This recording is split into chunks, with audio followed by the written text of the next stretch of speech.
congratulate the founders of the Canada-Guyana Chamber of Commerce on this absolutely excellent initiative, the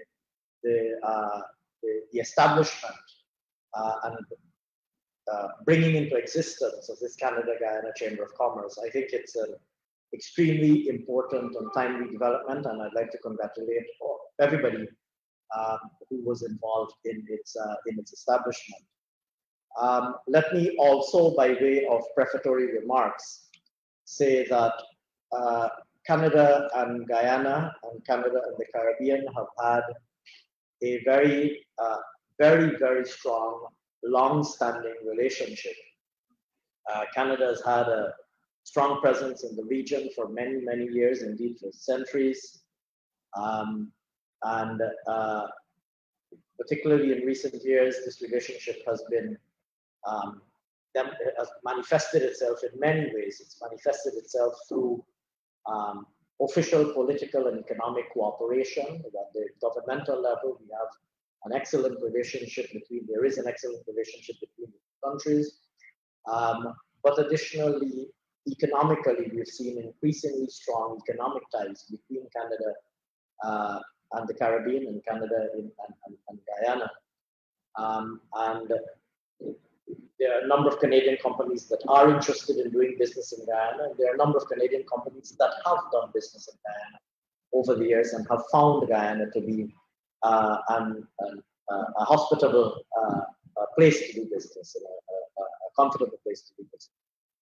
And so, against the background of the very strong relationship that we have enjoyed with Canada over the years, I'm really pleased to see that there are more Canadian companies interested in doing business in Guyana, including many of your companies, of course. And we see remarkable potential for Canadian companies to do business in Guyana, and indeed vice versa, for Guyanese companies to find business and trade opportunities with their counterparts in Canada and in markets in Canada.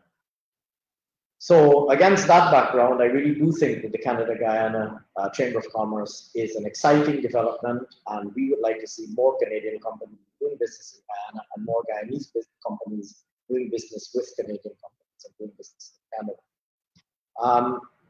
Natalia asked specifically about our government's economic plans, and I guess I would start by saying the following. We are really at a uniquely exciting time in Guyana's economic history. I think I spoke at another event this morning, and I said that the current generation, are, uniquely privileged to be the generation who will witness what I believe will be the most dramatic and most rapid transformation in Guyana's history over all time. And I think that's a privilege that our generation uniquely enjoys. I say this because the economic prospects that we currently enjoy in Guyana are brighter than they've ever been. And there's a lot of excitement in Guyana, there's a lot of interest in Guyana because of what is happening on the oil and gas side. So, of course, that we're now, probably the hottest destination for oil and gas investment, with the ExxonMobil having come into production, and with exploration activity still ongoing, with the prospect of significantly ramped up oil and gas production. So there's no doubt at all that Guyana is on the global landscape and on the global map as it relates to a destination for oil and gas investment and as an oil and gas producer. So there's been a lot of excitement around Guyana as a result of the developments in the oil and gas sector. But as many of your members know, and I suspect as many of your viewers and today's audience would know, there's a lot of potential for economic activity, and there are very exciting economic prospects in Guyana beyond the oil and gas sector. Needless to say, a lot of our economic growth is going to be driven by oil and gas, including in some of the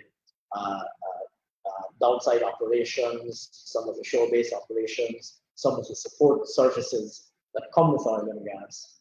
But we have been at pains in government to emphasize that we would like to see the Guyanese economy sufficiently diversified to be resilient and to avoid all of the perils that we've seen so many other oil and gas producers, particularly oil and gas producers, encounter. I don't think there's any shortage of examples of countries who have become oil and gas producers and who have encountered all manner of economic challenges, not least, of course, over exposure to the oil and gas sector. I mean, we, the current generation, we've also lived through times when oil has been trading at $146 a barrel, and we've lived through times when oil has been trading at single digits a barrel. You know, indeed, I think just a few months ago there was talk of a negative oil price because of the challenges with storage and so on. And so, you know, we've seen oil prices fluctuate literally everywhere between $0 and $150 a barrel, you know, literally over the last, I would say, 10 or 15 years. So first of all, we recognize the importance of having a sufficiently diversified economy to ensure that we're able to withstand any degree of fluctuation in the oil prices. Needless to say, as an oil producer, we hope that the oil prices will stay as strong as possible for obvious reasons. But we want to make sure that we're sufficiently diversified to be able to withstand any degree of fluctuation on the oil market, but also to be able to avoid, like I said, all of the perils that we're, you know, also very familiar with, including some of the Dutch disease issues, overexposure to one sector, overdependence on one sector, deterioration in the competitiveness of the non-oil sectors. We've seen lots of countries go this route. We want to make sure that we avoid the perils that other countries have encountered, and we want to make sure that we take on board all of the lessons that we've learned and that the global community has learned, having observed other oil and gas producers. And so you will find that at the policy level, at the highest level, President Irfan Ali has himself been at pains to emphasize the importance that we place on ensuring a strong, competitive, and dynamic non-oil economy. And so we have constantly been emphasizing the importance of ensuring that, you know, we do all of the things that are necessary to catalyze and facilitate a rapidly growing but sustainable non-oil economy. Here I speak of things like agriculture. Guyana has phenomenal potential for agriculture. For a long time, we've been speaking of that potential. We see an opportunity now for that potential to be realized. Here I speak of things like tourism and hospitality. Those of you who have been able to visit Guyana, I'm really sorry that we have to do this virtually. Those of you who've been able to visit Guyana, perhaps in a pre-COVID environment, or those of you who have been able to read up about Guyana, we would know of our vast potential for tourism and hospitality, our vast natural beauty, the vastness of our territory. I mean, I suppose I feel a little bit silly speaking about the vastness of our territory when I'm speaking to Canadian colleagues, because I mean, obviously it's a bit silly to speak of Guyana as a big country in Canada, but the vastness of our territory relative to our population. I guess the Canadian High Commissioner said it best when he said to me that one thing that we have in similar is our population density when you consider the size of our country relative to our population. And so notwithstanding that Canada can fit dozens and dozens of Guyana in its territory, Canada has, very similar challenges in relation to a very small population relative to the vastness of its territory. And so our potential as it relates to tourism and hospitality, particularly given the remarkable natural endowment that we have with Amazonian rainforest and so on. And then other things like logistics and support services, financial services, construction, and so many other things which we can come back to and deal with some of the sectoral opportunities later.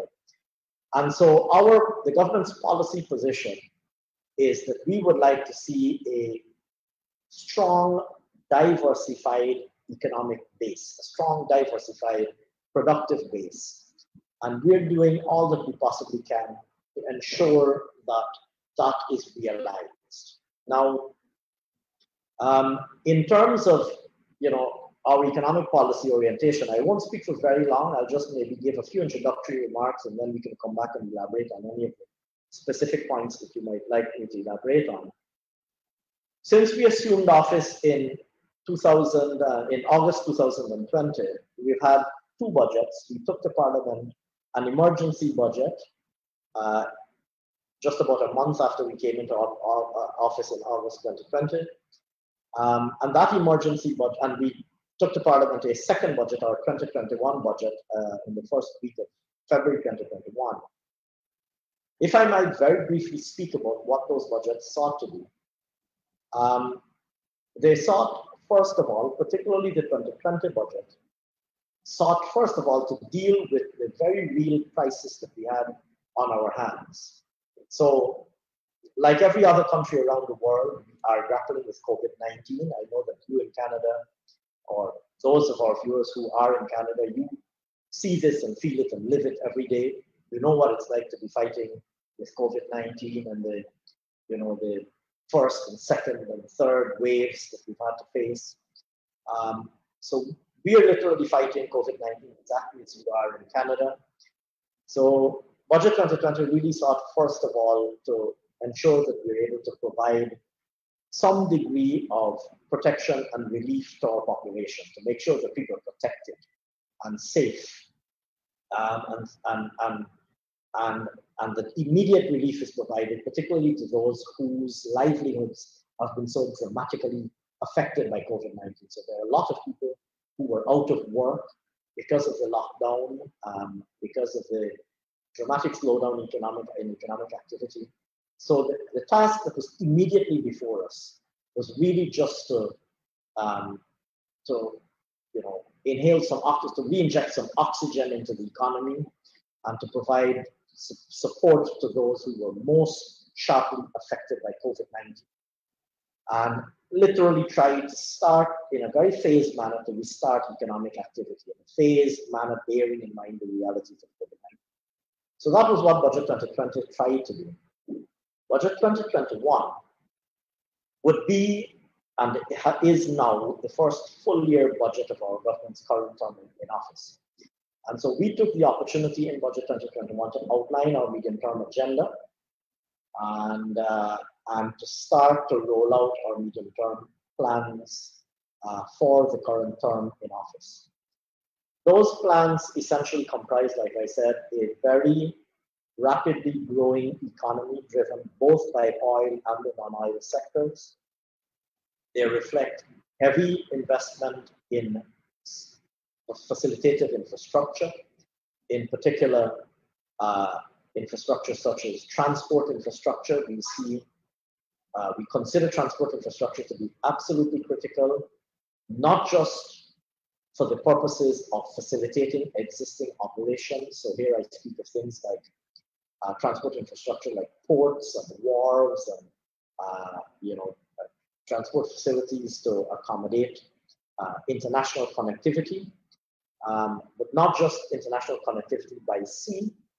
We recognize the smallness of the domestic market. Guyana really is a relatively small country, and companies located in Guyana would ideally like to be operating in a bigger economic space. And so we place a very high priority on we recognize the significance of the returns from expanding the economic space in which we're operating.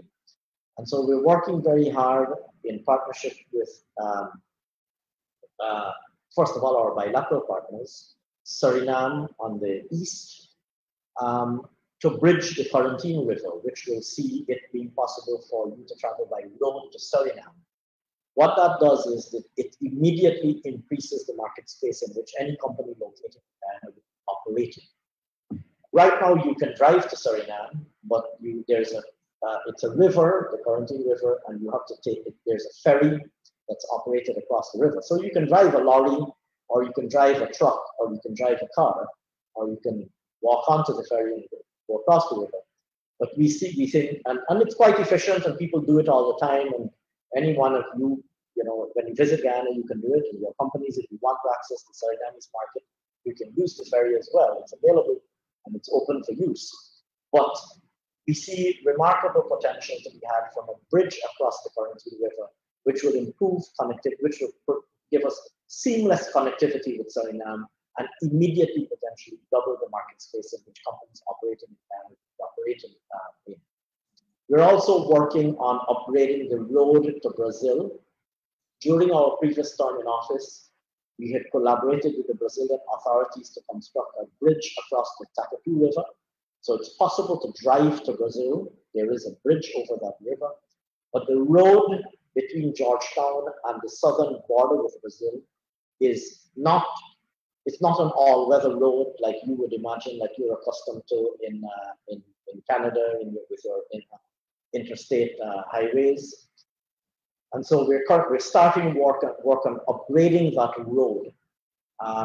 So we're doing the first leg. To those of you who know Guyana, we have money in the budget this year to start doing what we call the Linden to Mapura leg of the road, which is the first stretch of the road. Our ultimate intention is to be able to upgrade the entire road all the way to Lethem. What that would, to Lethem, which is the southernmost town, on the border with Brazil, what that then allows you to do is potentially give you road access to the northern states of Brazil, states like Roraima, etc. And so we see transport infrastructure for purposes of international connectivity and for the purposes of broadening the economic space in which Guyanese companies are operating. We see that as being extremely important. But we also see transport infrastructure for the purposes of opening more land in Guyana for agricultural purposes as extremely important, and for improving ease of commute and ease of connectivity domestically. So there's heavy emphasis on investment in infrastructure, and that is reflected, very heavily reflected in the budget.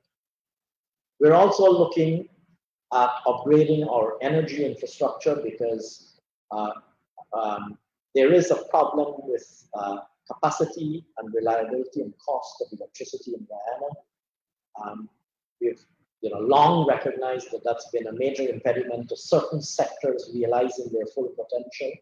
So, for example, we have all of this fantastic agricultural produce, but we haven't really been able to translate that into agro-processing and food manufacturing of food products with long shelf lives and so on, mainly because of challenges with electricity. And so we have very high on our agenda is investment in energy, in the energy sector, energy infrastructure, particularly with the objective of increasing our electricity generation capability, reducing the cost, increasing generation capacity, increasing reliability. So we want to make sure seamlessly reliable electricity generation, and of course, reducing the cost of electricity. And I should add that a significant part of this agenda is also renewable energy. Because we pride ourselves on our environmental credentials, and I'd be happy to come back and speak about Guyana's environmental credentials. We have, our government during our previous term in office positioned Guyana as a global leader in environmental responsibility, and I'd be happy to elaborate some of the things that we did in that regard. And so, notwithstanding that we're becoming an oil and gas producer, we still see the environmental agenda as being extremely important, perhaps of even greater importance now. And so we take very seriously our environmental credentials and our environmental agenda, and we see clean energy playing an important role in the energy matrix going forward. And so we're working on things like hydropower. We're working on part of our the energy mix is going to include gas, of course. You might know that we're working on a gas to shore project, but it's also going to, the energy matrix will also include very significant elements of hydropower, very significant elements of solar power as well, given the again, sort of natural advantage that we have with respect to hydro resources and solar resources as well. As you know, we're very close to the equator. We get a lot of sunshine, which I hope those of you who haven't visited will enjoy when you visit that. And so investment in infrastructures are very heavy focus for us. Investment in the social sector. We recognize the importance of a well-educated, highly skilled workforce. In all of your companies, when you locate to Guyana, you will want to find a highly skilled, technically capable workforce. We recognize this. We're investing very heavily in education, not just traditional education, the traditional high school and university, the traditional pathways, traditional academic education, but also very strong emphasis on technical and vocational education. So technical skills, things like engineering and mechanical, some of the mechanical fields and so on. So there's a very big technical and vocational educational agenda that we're rolling out. And this includes, very significant emphasis on lifelong learning, ensuring that not just, the traditional cohort of school-age people can access educational opportunities, but indeed the persons of all age cohorts can access educational opportunities to upgrade their skills and better able to meet the needs, the rapidly evolving needs of the labor market in Guyana. So there's a very heavy emphasis in the social sector, particularly education. And other services as well. We want to rapidly upgrade our health sector to make sure that people locating to Guyana are able to find world-class health services comparable with anywhere else in the world. So we're able to locate comfortably in Guyana and not have to worry about access to good quality healthcare and so on. And that's not only something from a service provision standpoint, but it's also a sector from an investment opportunity standpoint. There are potentially companies that might be interested in investing in healthcare and in education as an investment opportunity. So to the extent that there are companies interested in entering that space, we're open. We recently announced, in fact, the removal of corporate taxes on companies investing in education and health. Just to give you an example of the initiatives that we've implemented to attract world-class providers in the education and healthcare sector. And then, of course, all of the other aspects of the government policy agenda, including every other dimension that will potentially influence the environment for doing business, things like ensuring the security, and I'd be happy to come back and address any one of these points. Security, the justice system, ensuring that the rule of law, the predictable court system, timely adjudication of commercial disputes. Those are all things that we recognize are very important to the environment of doing business. And let me, I guess, conclude by saying that we're doing all of this, recognizing that perhaps the two most important prerequisites for companies coming to locate in a country are, first of all, respect for constitutionality and the rule of law. So no company, I don't think any credible company wants to come and do business in an environment where they're worried about democracy, or they're worried about a dictatorship, or they're worried about their assets being expropriated by some capricious government action or anything like that. I think most of you have done research in Guyana. You know that we went through some challenges over the last 5 years. You saw the challenges that we had with respect to protecting democratic rule in Guyana. I'm not going to belabor that point for too long. But with the support of our international friends and our international partners, including, I'm happy to say, including the Canadian government, the democracy that we had worked so hard to build, thankfully was safeguarded. And this is now recognized by the international community.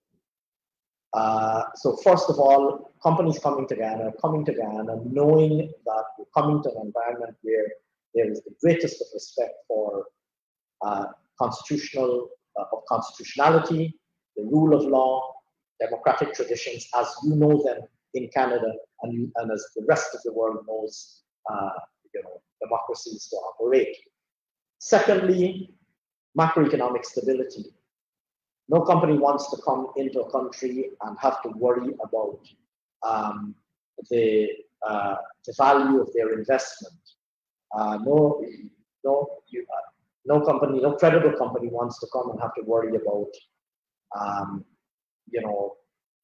hyperinflation or high inflation eroding the value of their financial assets in the jurisdiction in which they're investing, or exchange rate instability, which will introduce elements of unpredictability and uncertainty in the investment environment. We place the highest priority on ensuring that the macroeconomic framework within which we roll out our successive budgets are faithful to ensuring a stable and predictable macroeconomic environment. So things like exchange rate stability,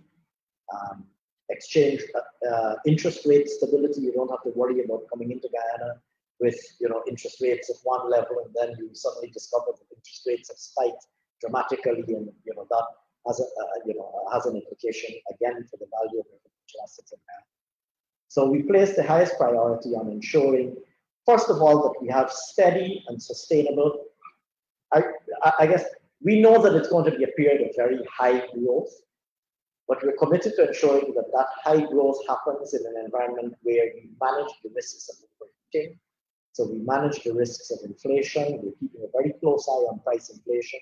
We're keeping a very close eye on exchange rate stability and interest rate stability, all with a view to ensuring that we maintain a favorable, stable, predictable, and conducive macroeconomic environment. So when businesses come to Guyana, they don't have to worry about the stability and the value of their investment. I should probably stop there. I didn't hear a bell ringing to tell me that my time is up. I suspect that's because Natalia was being gracious with our timekeeping. I'd be happy to come back to any one of these issues and elaborate them at greater length if you wish. And if there is a question that you ask that I am not able to answer on the spot, I'd be happy to supply you with that information later. So thank you very much. You've been a very gracious, panel and audience, and I'd be happy to come back on any issue. Thank you very much. Thank you, Minister. I think that was a very well-rounded view of the opportunities that are available in Guyana right now. Our next panelist is going to be Mr. Mark Collette.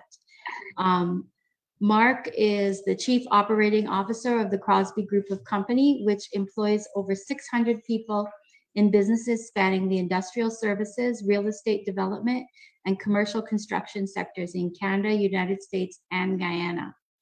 In his current role, Mark is responsible for setting and stewarding the strategic direction, development, and performance of all Crosby companies. In January of 2021, the Canadian company Crosby entered into a partnership with the Guyanese company, Farfan and Mendez.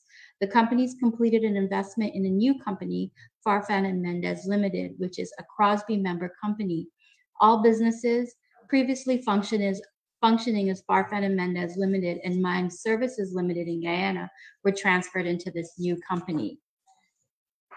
Mr. Collette, I think we'd be really happy if you could tell us about your strategic partnerships and with the Guyanese company and how that came about. Okay, thank you very much, Natalia, and thank you again, Minister, for your remarks. There were certainly there were definitely some nuggets there that you'll see in our presentation that we've prepared here that are some of the things that we've got on our mind. So I'll just share my screen here if I can make sure I do this properly.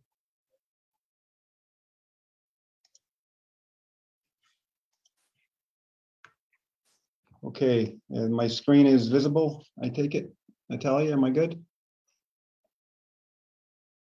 All good. Okay, thank you. So I'll dive right in. Crosby is just one company of many from Canada, and in our case, particularly from Newfoundland, that have been doing a lot of work exploring opportunities jointly with various partners in Guyana. And we were asked to share what has been our experience now, and it's actually our Guyana experience now goes back about 7 years since we first started looking at the region. Just bear with me here now. I'm going to make sure I can. There we go. So at a glance, at a very high level, and I won't dwell here, but it just gives you a sense of who we are. With a couple of slides here, a little bit of an overview on Crosby, but I guess I'll more specifically point to our mission, which is client focused in the sectors where we operate, but we particularly are focused on safety and community leadership. And I mention that because that is at the very heart of who we partner with and the due diligence that we put into exploring companies that we'd like to do business with. We like to do business with companies that share our values, and that's certainly the case with Farfan and Mendez. Oh, sorry, I'm just going backwards here. So Crosby is we're international, as Natalia mentioned. We're operating in Canada, the United States, and in Guyana in a number of sectors. Certainly the sector that's been most prominent for us in our growth over the last 20 or so years has been in the oil and gas sector, and more recently in the marine construction space. And across all of our divisions, we're focused on collaborative experience-based solutions, and particularly with a strong attention to being safe and providing our services in a sustainable manner. We currently work, again, I mentioned those regions, but more specifically, we provide our industrial services solutions, would be the best way of describing what we provide. We are operating on all major offshore producing assets in Canada's offshore oil and gas sector. Most notably, there would be fixed platforms of the Hibernia and Hebron platforms, both of which are operated by ExxonMobil. We're also working on the Suncor-operated Terra Nova FPSO and the Husky Energy, and now with the merger with Cenovus, the Cenovus Energy SeaRose FPSO. I mentioned that in the Maritimes, we're actually working in Nova Scotia in particular, and in Quebec, we're working in support of Canada's national shipbuilding program, providing very similar services at the Irving Shipyard in Halifax and the Davie Shipyard in Lévis, Quebec. And certainly the focus of the work that we've done in our joint venture, our initial joint venture that we established with Farfan and Mendez, the Mendez family, would be the work that our joint venture called Panthera Solutions, and that today is working on the Liza Destiny FPSO, and as I understand it, we're actually the first local Guyanese company to work offshore. We had crew out there not long after the FPSO arrived. So a little bit on the journey to where we are today and where we started. As I mentioned, this is going back now to 2014 when we began to look at Guyana as a market of interest, and certainly this was predating the discovery of oil by ExxonMobil and others, in which, as we all know, happened in 2015, 2016. For us, 2014 was when we first started to get introduced to the region, and quite specifically, our chair, Rob Crosby, was invited to go down to Guyana with a group of other Canadian investors to look at potential opportunities, and he certainly saw that there was something special happening in Guyana. The natural resource-based economy is very similar to the Canadian market, and in particular where we're from here in Newfoundland, albeit it's a different climate. We started to see certainly some similarities there, which were really resonating with him. So in 2015, I think Crosby, this is pretty, I joined the company in 16, but in 2015, the company started to take a little bit more of a serious look at what the opportunities were and who we might potentially partner with. And then we had some early discussions with a couple of different companies. But as we moved along in 2016, and this is when things got particularly interesting with the beginnings of the offshore oil and gas industry in Guyana, that started to resonate with at the very heart of who we are at Crosby. We were a fourth generation family business that entered the offshore oil and gas sector in Canada in the early 1990s at a time in our economy in Newfoundland and Labrador where we had been going through a great deal of instability. And the oil industry really provided an economic rebirth for the region. And Crosby decided at that time to become a part of that, and through a joint venture with a North Sea-based firm that had, at that point, decades of experience working in the offshore, created a local company through partnership that employed Newfoundlanders and Labradorians. And we could see that we felt there was an opportunity to recreate that story in Guyana with a local partner. And in 2016, Farfan and Mendez started to look around at potential opportunities to partner with an international company to help them participate in a meaningful, credible way in the offshore to complement their already strong onshore-based businesses that they have in multiple sectors. In 2017, that's when things really started to pick up. The Canadian High Commission was instrumental in doing a matchmaking. They introduced our company, Crosby, with Farfan and Mendez, and at that point we started a bit of I'll call it a dating process, really, where we started frequent reciprocal visits. And it wasn't just Crosby visiting Guyana, but representatives from Farfan and Mendez made frequent visits to Canada as well. So we could get to know each other and see if there was a fit there. We certainly felt from the early goings that there was a fit, but we wanted to do our due diligence and to be sure.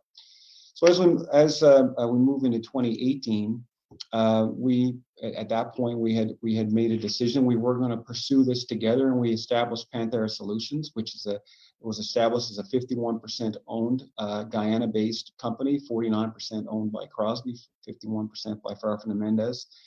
And we dug in. We started to we brought in a leader. We invested in a leader to bring into the country who had a familiarity with our business, but also was used to working in new jurisdictions, pioneering areas of the world where hydrocarbons had recently been discovered, and Guyana was certainly a match for that. And we actively engaged in a capacity building program. That was probably one of the things that at the top of the list that we held in common with Farfan and Mendez. Farfan and Mendez, and Andrew Mendez in particular, wanted to see a local company employing Guyanese, and that's no different than our DNA. That's what we wanted when we built Crosby, in particular our client services group here that's focused on the offshore here in Newfoundland. That we subsequently went on to employ hundreds of Newfoundlanders and Labradorians, and we wanted to see hundreds of Guyanese working in the offshore with Farfan and Mendez. So early engagement and investing heavily in training local Guyanese in the trades that we provide and the services that we provide meant just digging in up front with no guarantee of work. And we made that commitment, and that commitment was matched by the Mendez family. We subsequently went on to make sure that we had all of the table stakes in place, things like ISO certification, things like ensuring that you're building a world-class safety culture. We invested heavily in that, and we were subsequently successful, where we were awarded work for the kinds of trades that we provide and the services that we provide in 19, so that we could participate when the destiny arrived.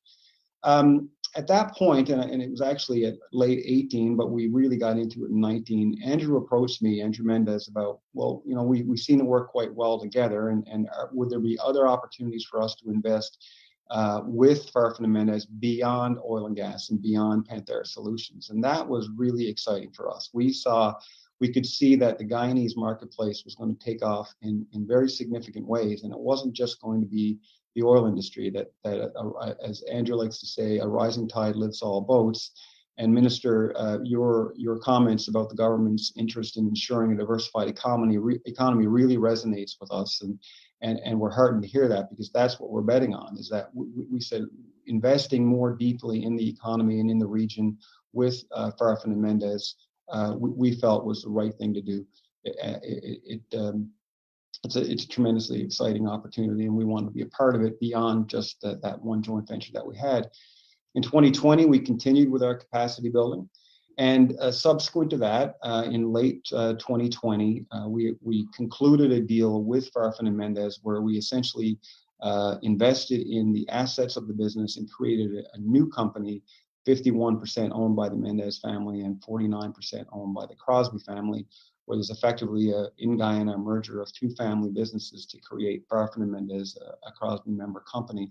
And this is really, we feel that is the next logical step for us to build on our already successful partnership that we have with the Mendez family. 2021, just at a very high level, we're continuing to invest in our capacity building program. we have spent very heavily over the last 2.5 years now, hiring locally, training locally to international standards, bringing in international training institutions where it doesn't currently exist in the country, to ensure that we are equipping our recruits with the skills that they need to work at the level that's expected of the industries that we're serving on a globally competitive basis. And I'll tell you, that has been a real eye-opener for us. We have been thrilled with the quality of the employees that we have hired in getting Panthera Solutions off the ground. There has been no shortage of highly trained, talented young men and women that we've been thrilled to have join our company, and they have all embraced our safety culture and our safety values. So it's been a success story for us that we're really happy and we'd like to talk about. So when we're looking back, I just got 2 or 3 slides here on our key success factors that we feel that have served us well so far, and then some lessons learned that we've picked up along the way that, Minister, we'd like to share with you, because from the Canadian experience and from our experience in particular, we think there might be some nuggets there for it to pass along to you. Up front for our partnership, there was no question we had to ensure together mutually that there was an alignment of our vision and our values for what we wanted to create in Guyana. And this goes beyond words. And this first bullet here is very much out of the mouth of Andrew Mendez. It wasn't just us doing our due diligence on our partner. They did their due diligence on us as well. And they wanted to see where we talk about our values. Do we match that with action? And we wanted to see the same. And we didn't hide that. We were quite explicit about it with each other. And we wanted to show each other that we do live our values. And that set the stage for us, that we felt, yeah, we're definitely involved with a company here that's got some similar DNA to us, and we think there's potential.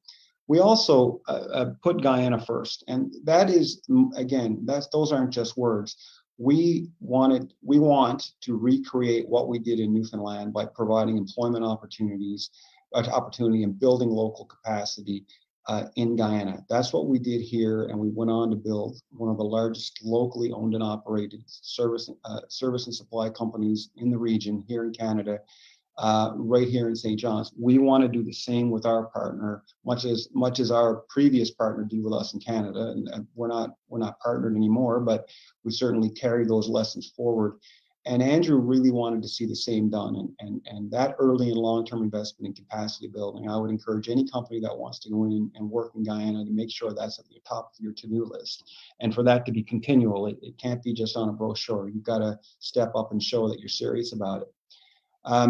As well as being transparent. The Mendez family and ourselves, our shareholders and our staff and management here, we were very open and frank with each other. We had honest conversations about what we're good at and what we're not good at. And that goes both ways. That wasn't just a Canadian company coming into Guyana thinking that we had all the solutions. It's quite to the contrary.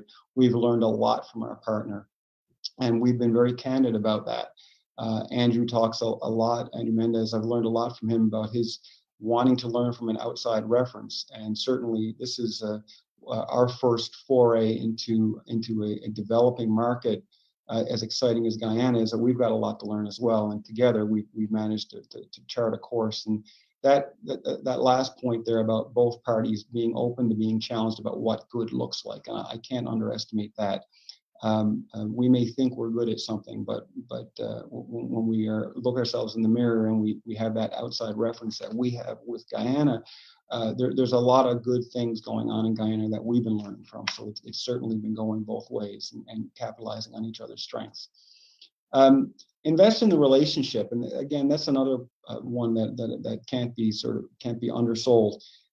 Taking the time for reciprocal visits and not looking for that. This is a long-term thing, and you want to be in business with people that you respect and you've got trust with, and it's got to be mutual. And this may seem obvious, but I was just doing some rough calculations just a few days ago, preparing for this talk, and we have seen in excess of 20 visits from various staff from Guyana to Canada. And some of those visits, I should say, are long-term. We've actually currently got a young man here now who's come up to replace a lady on maternity leave who's come in as our quality coordinator, and he's here for the full year. We've had many visits from other staff that have come up to learn from our business, but we've also made a similar number. In fact, probably about 30 to 40 visits have been reciprocal, and that's pre-COVID. I have personally have been down there a dozen or so times, but I haven't been there since last February. And there are several people in our staff who've made a similar number of visits, and not just 1 and 2 day trips. And we go down there to spend some time. And certainly in the virtual world, we're dealing with each other every day, and to really continue that building of that relationship. I guess one other point here, well, there's 3 last points, but planning for this investment to be long-term. We did not go in expecting a quick buck. That's not on our mind. We are in Guyana for the long term. I fully expect that this will go way beyond my career at Crosby, and I'm not going anywhere anytime soon. We love it there, but we also recognize that, you know, if you're going to invest in a region, it's not in and out in 5 years. We are down there for decades as far as our current view on this is. Being flexible and adaptable, recognizing that we come from different parts of the world, and yes, we all speak English, and that certainly helps. But we do have different business cultures, and decision-making processes are different. One is not better than the other. They're different, and you need to build that into how you're working with each other. And finally, this last point is something that Andrew has said to me many times, and it certainly resonates with me. In partnerships, we focus on what we have to gain. Don't dwell on what you think you might lose. And this is something that we have run into from time to time. People need to be looking at this with glass half full and not worrying about what am I giving up to get that. There's a huge opportunity here for everybody that goes into a partnership in Guyana, and we've certainly built a lot of what we've achieved around this last point. So just 2 more slides here, and then I'll stop talking. Our lessons learned, and you've touched on some of this, Minister, so I won't dwell too much, but just some high-level examples of things that we've run into over the course of the time that it took us to do this last deal. So I'm not talking just about Panthera Solutions. When we did our investment in the broader Farfan and Mendez business, that took 2 years to complete. And I would love to blame COVID for that, but the truth is, if COVID didn't happen, I still think it would have taken 2 years. First of all, the banking sector.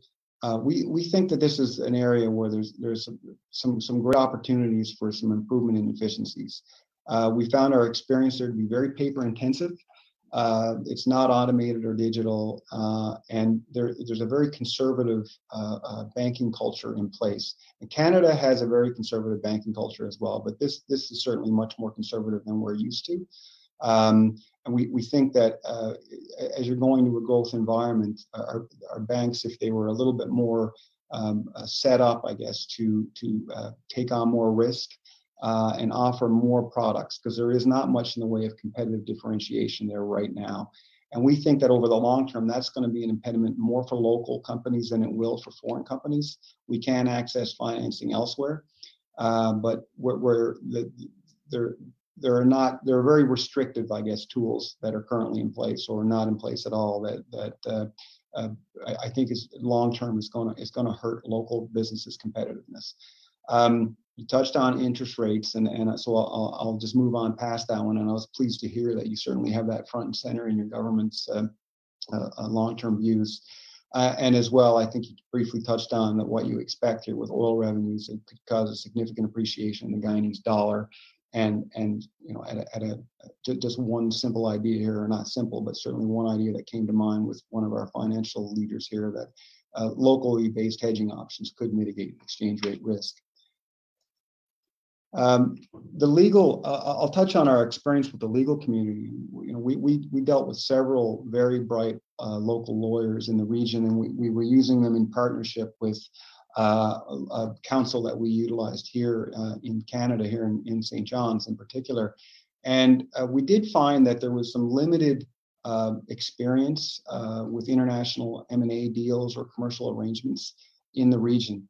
And one way to sort of start to sufficiently build that out, we felt, and this was an idea that came from one of our lawyers, was for the local legal community to engage in strategic alliances. And I think there are some things that are in place, but something a little bit more meaty that they could avail of expanded areas of expertise, particularly in some of these specialized areas where there wouldn't be a lot of deal flow in Guyana.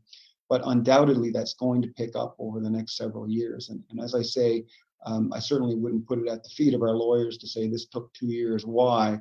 But I do think they would share the view that it did create some delays in the process, and inevitably these things always take longer than we expect they would. But we think there's some areas for improvement there that I think through an alliance of some sort, we felt that could certainly do everyone be to the benefit of everybody. Certainly, some of the processes that we've encountered around importation and customs, it's maturing. So undoubtedly, we think that will improve with time, and in a country and an economy that's going to grow as fast as you have been and will continue to grow over decades. That is an area where I think there's some great opportunity. The in-country training capabilities, you touched on it already. We've spent heavily on getting our recruits trained to internationally recognized standards, and in some cases we may have to have them leave the country to maintain those standards, and that would certainly be something that we would see as an opportunity. And finally, the tax competitiveness. Our executive in charge of our finance and commercial group here put it quite succinctly tonight. He said, Mark, the Guyana's tax competitiveness is maturing. That will come with growth. It is wonderful that we have a tax treaty in place between Canada and Guyana.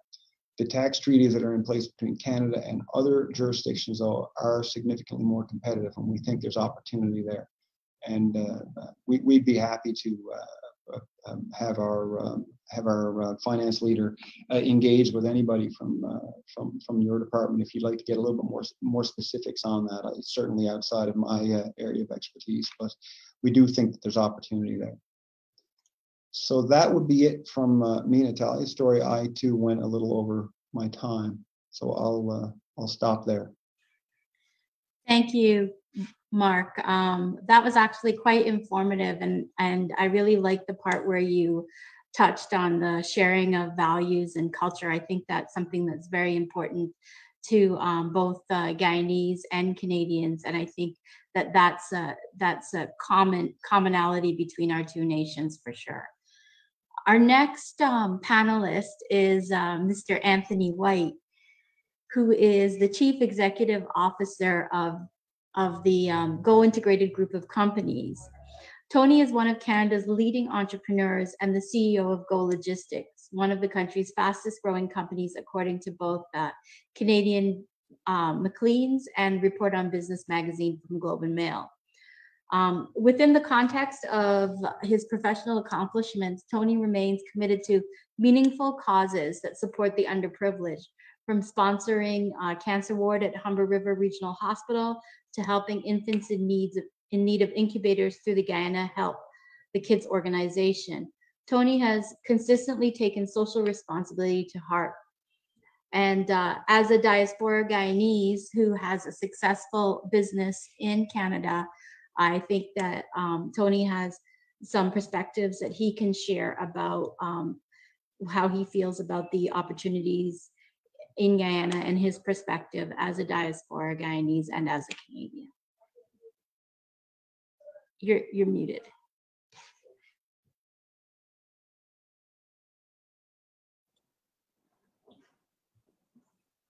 Minister Singh, thank you for the opportunity today. Sincerely appreciate it. I've left Guyana many moons ago, over 35 years, and had a great opportunity of getting my education abroad and getting into financial services and move into the logistics piece of the business. So Guyana is very close and dear to me. I certainly see a great opportunity of bringing my skill sets and collaborating with the local Guyanese from many different aspects of my logistics experience. One of the things that I'm continuing to look at is beyond the oil and gas industry in Guyana. And I'm just echoing some of the things that you have mentioned. I think with the agriculture sector, we do need a logistics arm to transform that piece. We need to have very strong infrastructure. Information technology is key. It's a key aspect that one of the things that we should be looking at. Hospitality, real estate development, transportation and logistics, and obviously the immigration services. As a Guyanese living abroad, we need to have, I would like to see more of an outreach program in the diaspora community to not only speak about attracting Guyanese back into Guyana, but looking forward to probably putting together a white paper document as to how we can attract the Guyanese that has a lot of skills in this part of the world. I look at the Guyanese diaspora as a two-pronged approach. I look at it from an educational background, where we can come back with our professionalism and the things that we've learned abroad that we can use to benchmark with the local Guyanese and to collaborate with them also. And I also look at the Guyanese coming back into Guyana from an investment perspective. I think it's a huge opportunity there for us Guyanese, but not only Guyanese alone, to collaborate with the Canadians and to collaborate with North Americans in providing that gateway into this beautiful country of ours.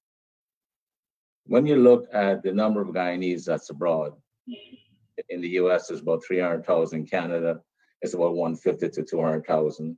With a strong remittance program going into Guyana of over $300 million, I think on an annualized basis. We really need to tap into that. And that would be one of my pride and joy to see that happening. I think I've proven myself in Canada. I run a very successful logistics company in Canada. We consult for one of the premier e-commerce business in the world today. We move millions of packages for these fellows for this company on an annualized basis. And I strongly feel that that's just on behalf of Tony White, with the skill sets that we do have abroad, how can we attract the diaspora?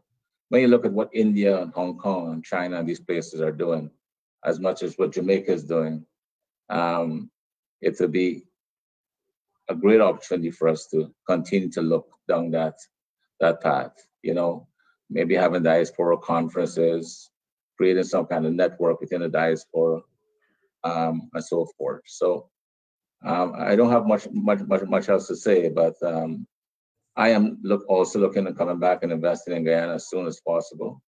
We're dealing with a COVID situation in North America, and it has hampered my launch of my business in Guyana. I do have someone in Guyana that's working on behalf of my organization that's putting a lot of information, a lot of data that's required for the direction I'm going. So I just want to say thank you for this opportunity. But also I do see an opportunity for companies from Guyana trying to collaborate with us in North America to maybe do some distribution of their food products or distribution for different sectors, or IT development or IT software, IT development. There's no rhyme or reason why it has to be a one-way approach, you know, in doing business. We can be doing business in both parts of the world. The world is shrunk, and we have a lot of Guyanese here with a lot of great skill sets. We have a lot of Canadians here with a lot of great skill sets, and there's no reason why we can't have a code or a software written and developed in Guyana, or vice versa up here in Canada too. So I just want to thank you for this opportunity, and at this point in time, that's pretty much for me.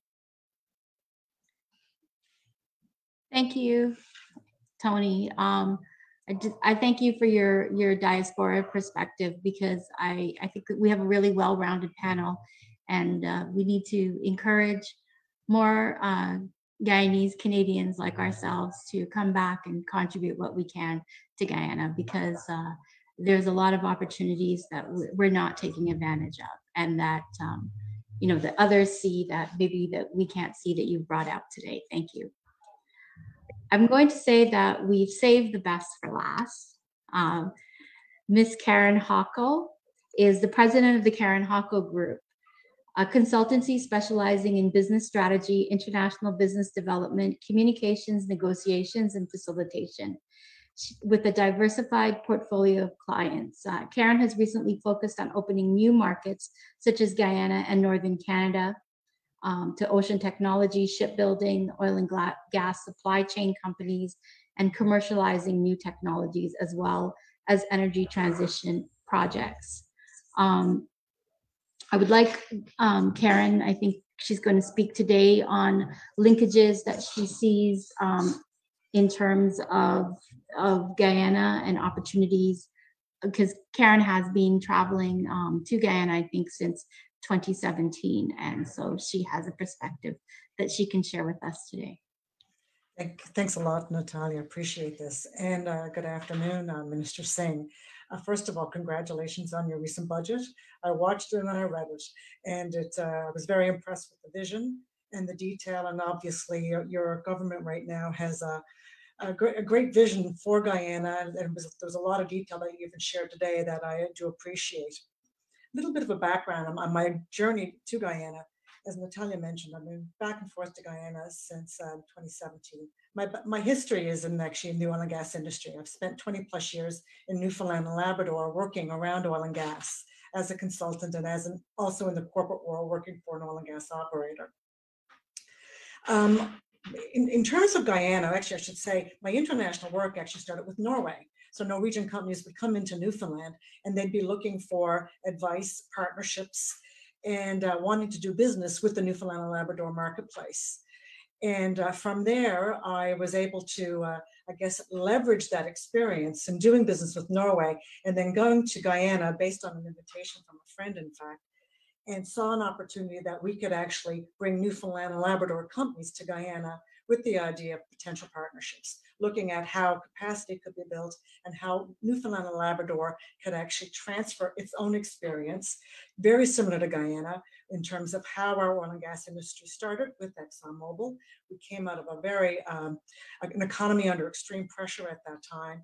And from there, we were able to build our workforce and our supply chain to be competitive. And now we're seeing Newfoundland and Labrador companies going to Guyana, hoping to engage in partnerships. And that's really the mantra and underpins how we approach going in, looking at partnerships, because local content also underpinned the growth of the Newfoundland and Labrador oil and gas industry, which is very important to us. And we do appreciate the commitment around that.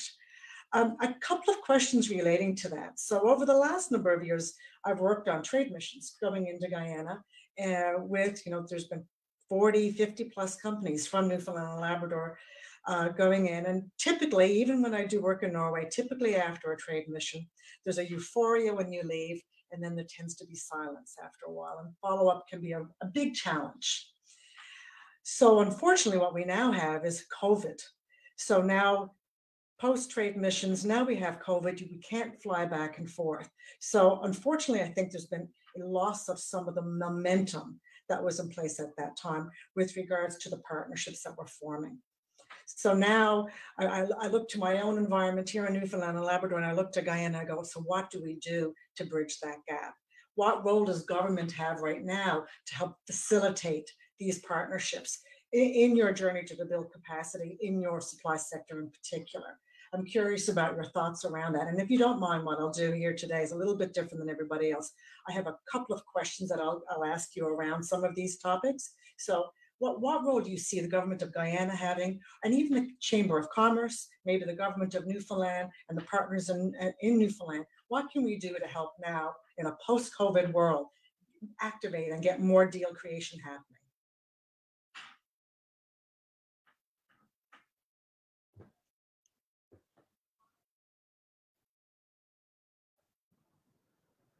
Sure. Thank you very much. Natalia, I would defer to you. Do you want me to come in now, or do you want me to come in later? Or Sure. Karen was going to be our last panelist, so please do, Minister. And just, Minister, just let you know, I have two other questions after this. So if you wouldn't mind addressing this question, and then I'll move on to the other topics. How's that? Sure, that's fine. And then I think we have two other questions from our audience. So. Sure. So first of all, before I address the specific question that Karen posed, let me thank speakers. I thought they were both excellent and interesting presentations. Mark, I was really happy that you shared that your experience of actually entering a joint venture with a Guyanese company and what your experience was, and indeed what you see some of the key lessons being. I thought that was very, very informative. And Tony, equally from the diasporic perspective, of course, we have a very large diaspora in Canada, and it was very interesting to hear, your thoughts as well, and good to hear that you are on the verge of, seeing an investment materialize in Guyana as well. That was really great to hear. So, in response to Karen's question, if I heard you correctly, you were saying that in the current COVID environment or in the post-COVID environment, what role do we see the government playing? And indeed, you said either the government or the chamber or the Chamber of Commerce. It's a collaboration. It's a collaboration. Sure.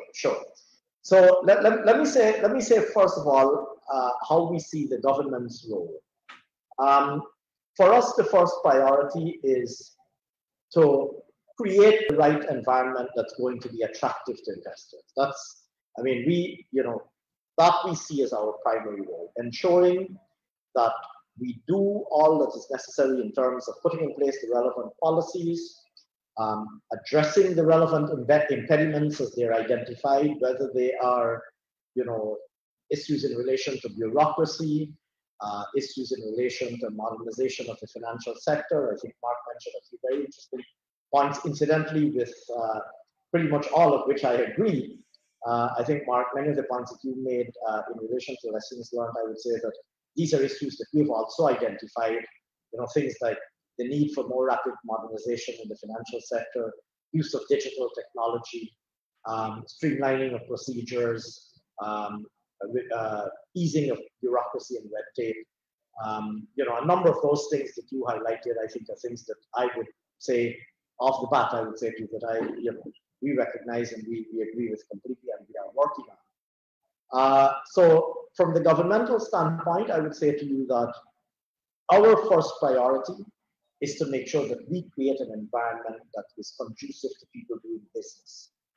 And by people doing business, I mean not only international investors, but also domestic investors. We want Canadian partners to be able to come and find good, solid, strong Guyanese partners, like Mark did, like Mark described in his story. And so to the extent that we can, we would like to create the best possible environment to make Guyana the most attractive and most conducive place for doing business. That we see as our paramount role. But in addition to that, we recognize that there is potentially some information asymmetry, or there's potentially Guyana is still a relatively little known destination for investment. People are now learning about Guyana. They are now learning about about what's happening in Guyana. And we recognize that there's still a lot to be told. There's still a lot to be done in terms of getting the Guyana story out there. And this comes to the point that you make about forging partnerships and what can be done in relation to sort of identifying more opportunities for doing business in Guyana. Now, we've established in Guyana, we had established some time ago, and we've just reinvigorated. We have a new board and a new management in an entity called the Guyana Office for Investment, Go Invest. Now, that's intended to be what we've called, perhaps loosely, a one-stop shop for potential investors coming into Guyana. Go Invest is intended to be the office that people will go if they want to find out what the investment regime is, the applicable investment incentives are. So Mark mentioned, clarity of rules and clarity of fiscal incentives for various sectors. So we have an incentives regime that applies to each sector, and Go Invest would typically be the place to go to find out, what the fiscal incentives regime would be for various sectors, what investment opportunities are available, etc. As originally conceptualized, we would ideally like GoInvest to be the one place that investors from out of Guyana can go, and indeed investors from in Guyana can go, either to find out what the rules are, what the incentives are, to seek assistance in advancing an investment proposal, but also potentially to identify possible partners. And as originally conceptualized, that we saw as one of the roles that GoInvest will play or can play. Having said that,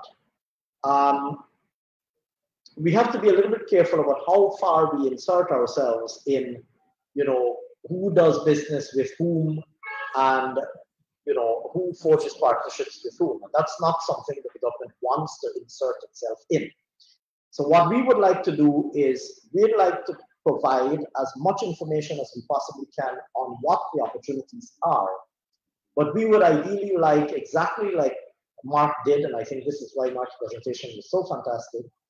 The truth is that investors do have to do a little bit of work to identify what the opportunities are, or to respond to the information that's put out there to identify what the opportunities are, and to look around for who would be a good fit in terms of partnership.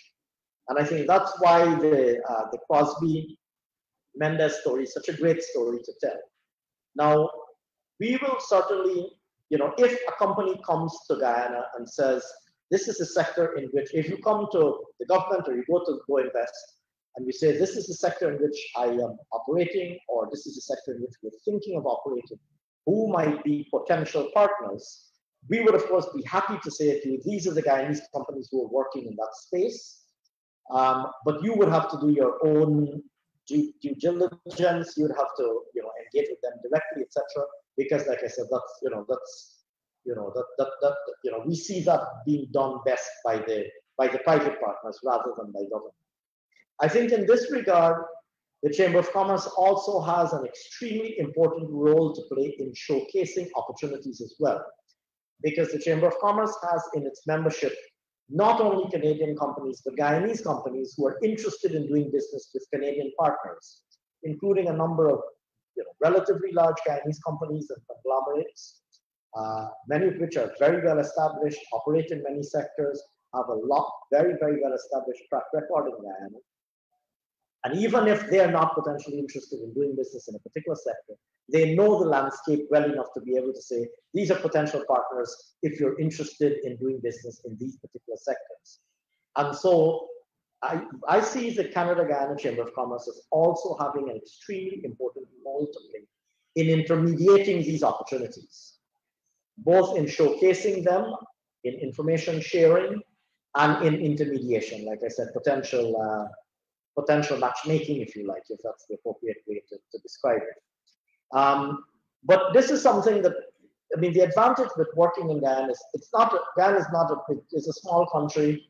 There's still relatively few operators in most sectors. It's pretty easy to say, these are the people who are working in this sector. We'd be happy to facilitate an engagement with any company working in any one of these sectors, etc. But this process is also evolving. And like I said, the task of revamping and revitalizing GoInvest is at its early stages. The Chamber of Commerce is also relatively new and, is probably still sort of navigating, notwithstanding, the maturity of its members and the excellent work that I'm sure Natalia is doing. My guess is that the Chamber of Commerce is also itself currently positioning, its own operations in terms of identifying where its value add is. I know the Canadian High Commission has been doing a great job. Mark spoke about the role that the Canadian High Commission played in making that partnership, in the realization of that partnership. But let me say this too, that there are a lot of sectors in Guyana that are still relatively new or underexplored, or even perhaps underdeveloped. And there's a lot of room for Canadian businesses to spot opportunities that might not even immediately be obvious to Guyanese investors. So, here I speak of things like in the technology sector. I mean, Tony, you're operating in logistics. You run a big logistics company in Canada. You might potentially be able to conceptualize ideas that might not even immediately be obvious in Guyana. Either perhaps because you're doing it already in Canada, or you're working with people who are doing it with Canada. You might know perhaps that there is absolutely nobody working in that space in Guyana. And so there are lots of greenfield opportunities from a sectoral standpoint. There are a lot of, in terms of, very sophisticated technology operations, very sophisticated logistics operations. There are a lot of opportunities which are currently unexplored, underexplored or underexploited, totally unexplored, that are still to be identified, and I think could potentially be identified by Canadian companies. And we are open, like I said, we're open to Canadian companies identifying new and exciting opportunities and entering a space where perhaps there's nobody operating in right now. Thank you, Minister. I'm going to ask one more question because I'm aware of time here. Georgetown currently is the center, the epicenter for oil and gas activity in Guyana. And you've mentioned that you've made several recent announcements. You're expanding relationship with Suriname, a new bridge. We're looking at a new shore base potentially. We're also looking at a gas to shore project in Wales. So you're starting to see a decentralization of industrial activity. So I have clients right now that want to go, but they're investing in Guyana, and they're asking me questions around, so do I go to Houston or do I wait? Where is this now shifting? And there's an anxiousness from investors right now trying to see, we use the expression in Canada, where the puck is going in a hockey game. You want to just anticipate where the industrial activity is going to go, particularly if you're in oil and gas. Can you shine a little light on that perspective? Sure, absolutely. I'm glad that you asked that question, because we take the decentralization very seriously. And of course, Georgetown is still the hub of a lot of activity. You've seen, a lot of the shore-based developments that are taking place right now around Port Georgetown. We mentioned Houston. There are big shore-based developments that are happening in Houston right now that clearly you're aware of. And so while indeed a lot of the current activity is heavily concentrated in Georgetown or around Port Georgetown, we very deliberately would like to see a decentralization of this activity for a variety of reasons. I mean, from a developmental standpoint, from a job creation standpoint, we would like to see development. We would like to see economic activity spread across the country. You mentioned Wales. Clearly, you know that we're doing a lot of work to develop. We're going to be introducing a brand new industrial area called the Wales Development Authority. No doubt you've heard about that, which is going to be the center, which is going to be where the gas to shore project land terminates, which is and will in turn be the center of quite a lot of industrial activity. But we would like also to see investments in areas like Berbice. You would know that clearly you know Guyana very well. You would know that Berbice is ripe with opportunity for investment, and indeed other places. It really depends on the sector in which your clients are potentially interested. There may be some sectors that require easy access to ports, in which case we'd have to look at, say, a riverfront location. And if that were the case, we could speak about what riverfront locations might be appropriate, whether it's Port Georgetown or, as you know, there's a river, there's the Berbice River as well, which has good waterfront access. If it's a client that is investing in something that is heavily labor intensive, we could potentially be speaking about other locations where there's a lot of opportunity for labor intensive businesses to go, where there are a lot of young people looking for work, where there's perhaps still a need for heavy job creation. So for example, very quickly, and I'm looking at the clock now, I know that I only have 1 or 2 minutes left.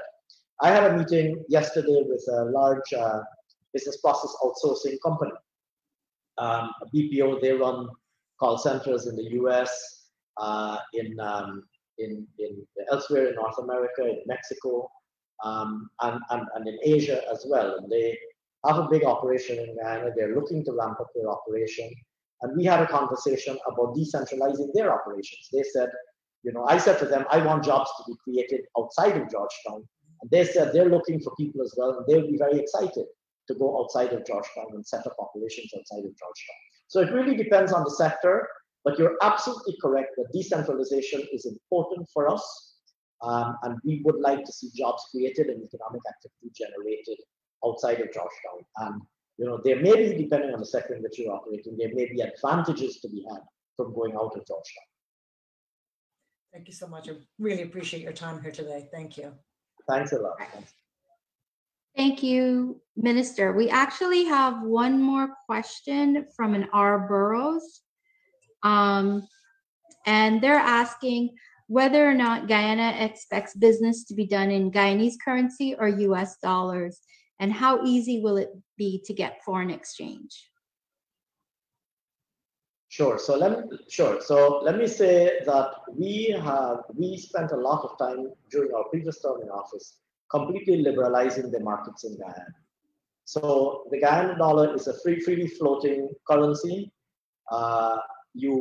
It is our national currency, but you can do business in, you're entering into private contracts. You can do business in any currency. I'm sure that many of the people participating in this activity, have executed international contracts with overseas companies in US dollars, in Canadian dollars, and so on. So notwithstanding that the Guyana dollar is the national currency, it's a freely floating currency. You can go into the bank.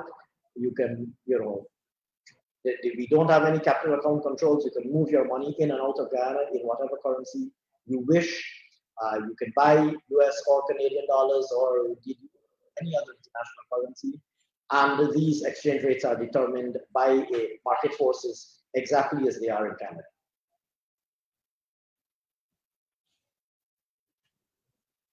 Thank you very much, Minister. I think that will be our last question for today. I want to thank you very much, Minister Singh, for agreeing to participate in our roundtable today. I'd also like to thank our other panelists, Mr. Mark Corlett, Ms. Karen Hocko, and Mr. Anthony White. And I would like to say to our viewing audience out there that the Canada-Guyana Chamber of Commerce is here to help you. Exactly like the minister pointed out, we are here to help you identify opportunities, to help you expand your business into Guyana, to help you expand your business into Canada. It goes both ways.